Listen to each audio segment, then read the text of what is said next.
अस्सलामुअलैकुम वरहमतुल्लाहि वबरकातुहू। वेलकम है आपका स्टडी सर्कल कोचिंग सेंटर गोशबुक पटन में। आज हमारा टॉपिक है इकोनॉमिक्स का। What are the different sectors of Indian economy. इन सेक्टर्स को major sectors of Indian economy कहा जाता है। जैसा कि आप सबको पता है कि कल मैंने आपको बताया था इकोनॉमी होती क्या है। Economy is a system that provides us earning livelihood, जो हमें रोजगार कमाने का जरिया बनती है, उसको हम बोलते हैं economy.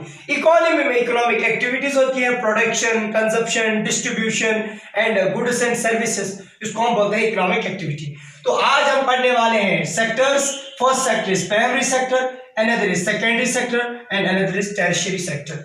Primary sector is called as the main sector of Indian economy, is called the main source of the Indian economy। इसमें क्या क्या आएगा, इसको मेन सेक्टर क्यों कहा जाता है? इसको मेन सेक्टर इसलिए कहा जाता है क्योंकि at least India's 80% population depends upon it. इसमें पहला सेक्टर आता है primary sector, like agriculture, sericulture, horticulture, floriculture. 80% J&K की पॉपुलेशन या इंडिया की पॉपुलेशन इसी प्राइमरी सेक्टर पर डिपेंड है, यानी कि 80% लोग इससे अपना रोजगार तैयार करते हैं।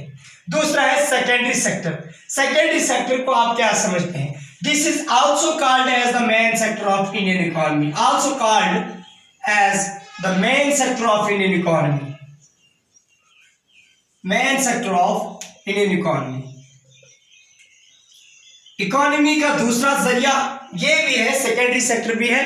अगर आप इसमें देखोगे मैन्युफैक्चरिंग ज्यादा होती है, फैक्ट्रीज में काम ज्यादा होता है, इंडस्ट्रीज में ज्यादा होता है काम, और उन इंडस्ट्रीज के जरिए जब हम अपना रोजगार तलाश करते हैं उसको कहते हैं सेकेंडरी सेक्टर। प्राइमरी में आएगा agriculture, sericulture, floriculture, horticulture, cultivation of domestic plants. तो सेकेंडरी में बता दिया मैंने industries, factories, manufacturing. Tertiary third sector and one of the main sector in Indian economy, main sector in Indian economy। main sector क्यों है? क्योंकि यही एक ऐसा सेक्टर है जो इन दोनों को सपोर्ट देता है। which sector provides support to both primary and secondary? that is tertiary sector। it provides support to both primary as well as secondary, both primary sector as well as secondary sector। ये दोनों को support provide करता है, इसीलिए इसको main sector कहा जाता है।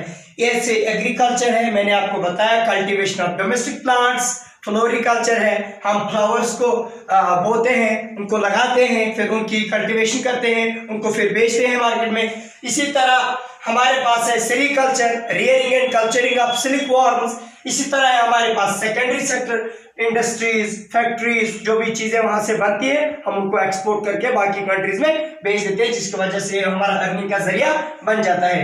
टर्शियरी सेक्टर इन दोनों को सपोर्ट प्रोवाइड करता है। जैसे कम्युनिकेशन है हमारे पास इंफ्रास्ट्रक्चर है, हमारे पास टेलीकम्युनिकेशन है, हमारे पास ट्रांसपोर्ट फैसिलिटी है। This is only because of this tertiary sector which makes us possible trade, जो हमें ट्रेड में पॉसिबिलिटी दिखाता है। और मेन सोर्स इसलिए है क्योंकि ये हमें इन दोनों में सपोर्ट में मदद देता है। This is called as the main sector and these three sectors are also called as the Indian sources of Indian economy.